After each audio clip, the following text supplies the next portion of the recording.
주님께 감사하리라. 언제나 주님께 감사해. 언제나 주님께 감사해.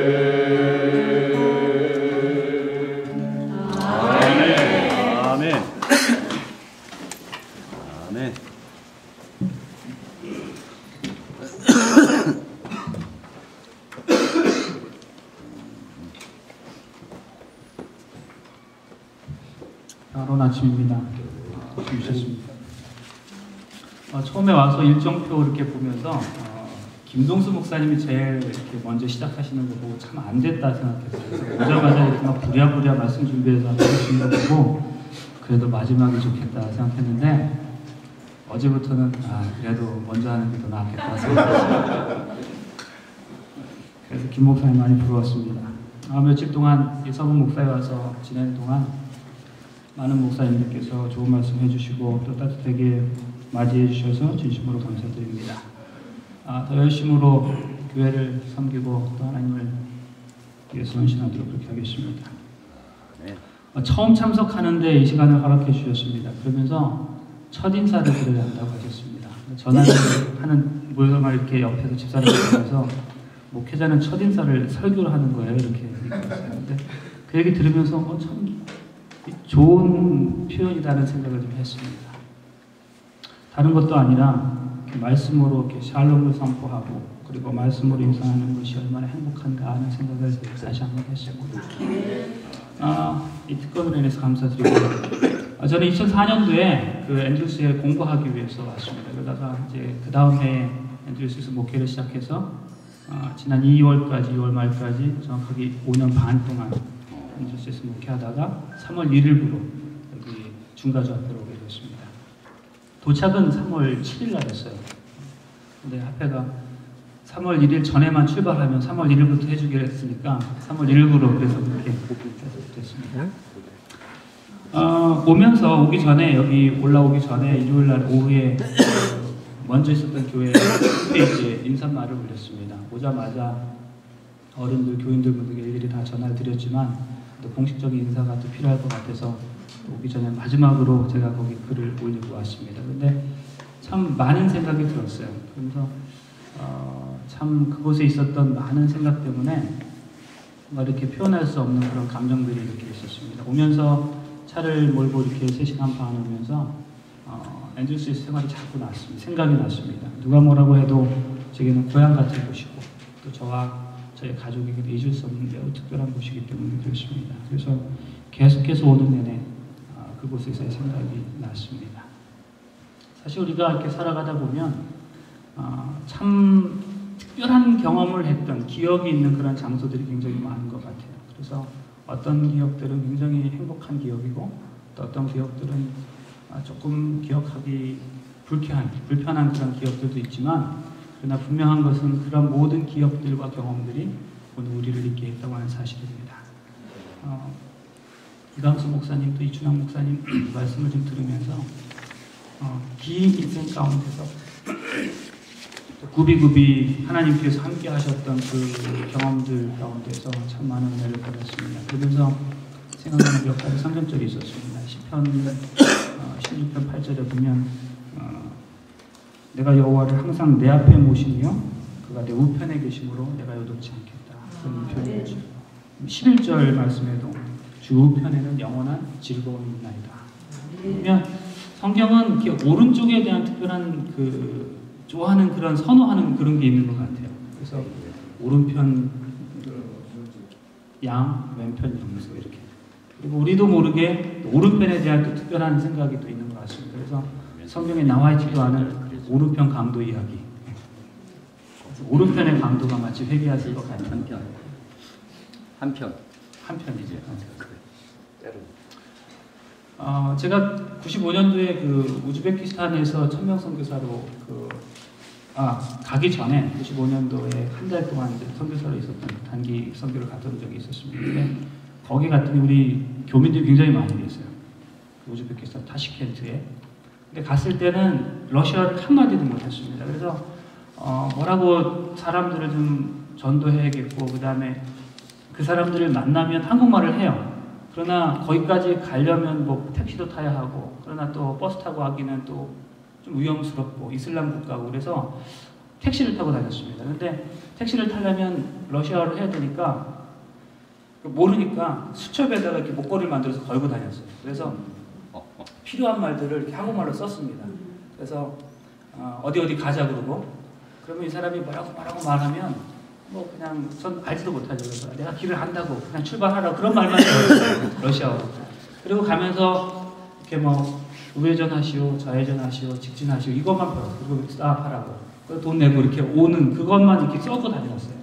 그리고 이제 택시를 잡습니다. 이제 방문을 하고 돌아올 때쯤 되면, 갈 때 되면, 그러면 제가 이제 타고 이 사람 보고 가라고 출발하라고 하고는, 그리고 출발하면 제가 옆에 앉아가지고 우회전, 좌회전, 러시아로 이렇게 배운 말로 나프라바 그러면 우회전하고, 날레바 그러면 좌회전하고, 그 다음에 우리아마 그러면 계속 가라고.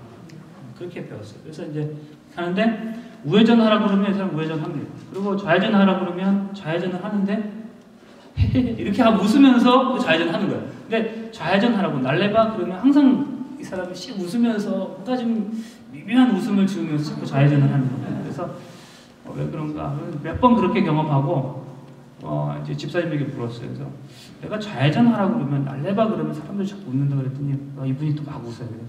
왼쪽의 의미가 두 가지 의미가 있어요. 방향으로 왼쪽의 의미도 있는데 이 바람피라는 말도 왼쪽이라는 거예요. 그래서 제가 좌회전하라는 말이 바람피라는 말이었던 거예요. 왼쪽의 의미가 좀 나빠요. 그래서 오른쪽은 항상 더 좋은 것 같아요.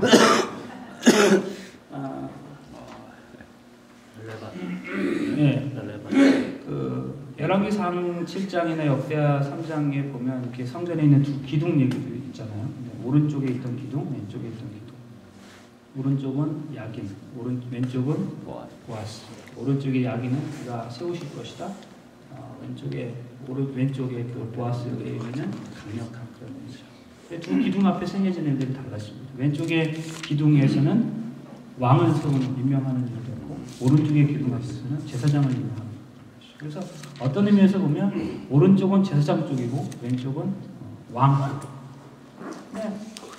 죄의 삭은 사망이고 왕은 원칙적으로 다스립니다. 그래서 왕이 다스리면 우리는 죽어야 합니다. 원칙대로 다스립니다. 근데 제사장은 비계산적인 계산을 합니다. 왕은 제사장은 좀 달라요.